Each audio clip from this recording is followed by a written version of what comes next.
Okay, we're going to speak a little bit about the dangers of Kabbalah and how not everybody should be learning Kabbalah. Rabbi Nachman says that Kabbalah is actually the gematria, has the numerical value of a Niuf. Kabbalah is 137 in gematria. The kuf is 100. The second letter is a base, it's 2. Third letter is lamed, it's 30. And the fourth letter is a hey, it's 5. That makes together 137. And Niuf also has a gematria of 137. You can count the letters. Nun is 50, the vav is 6, and the aleph is 1, and the pei is 80. So that comes out to 137 also.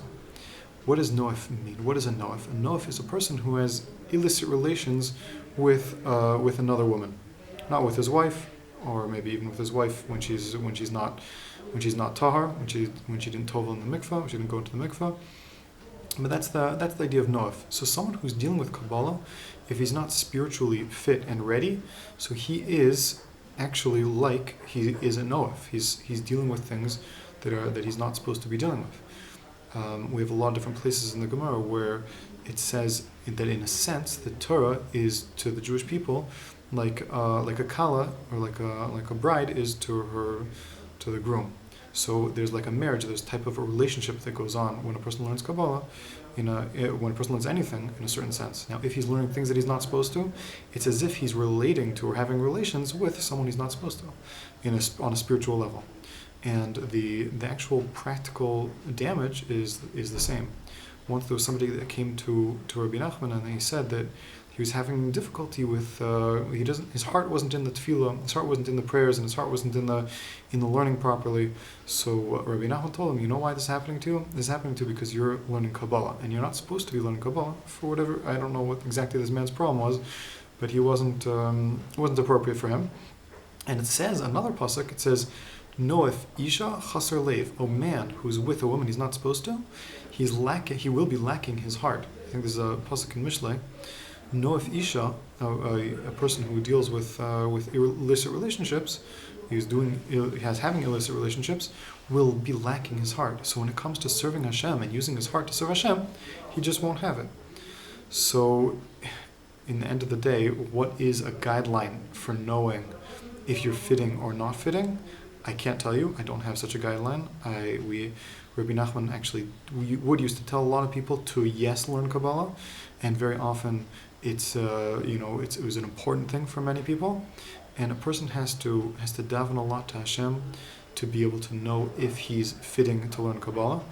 And it would seem again, since in general there's another story of Rabbi Nachman which I'll tell you, and that seems again that with this general direction that Rabbi Nachman seems to be taking, that a person who's involved in illicit relationships should not be involved in studying Kabbalah.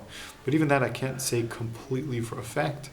But there is a story about Rabbi Nachman where there was once some person I guess in his community that he was told about, and he was having problems with another guy, and there was a fight between him and somebody else.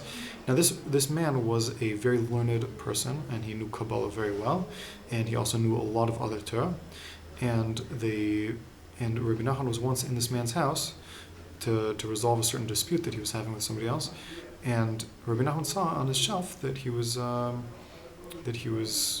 had Kabbalah's for him.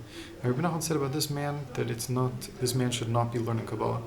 Now, what was this man's bad midas? We actually know from the story that somehow he knew that this man was involving himself in masturbation. He was doing masturbation, and he was being motzi zer levatala, which is a big sin. It's a big avera, and if a person does that, it causes him to be also very angry. It could cause him to be angry, and this man had a tremendous anger problem. This man in the story, and it would seem that these are, since the story was given in such a way, it seems that these are things that a person should know, that even if he has all other requirements are fulfilled, if he is involved in being motzi zer levatala, in masturbation or in other things like that, it could be that he should not be studying Kabbalah.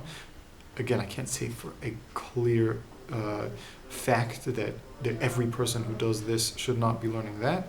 It's clear to it's hard to say such a thing. I don't know, but certainly a person should daven to Hashem, and certainly we have a lot of signs that a person who wants to involve himself in Kabbalah should certainly stay away from anything impure at a tremendous level, and he should purify himself, especially in this inyan, in this aspect of things between men and women, or even things between a man and himself, thoughts or actions that he could do to himself that are impure.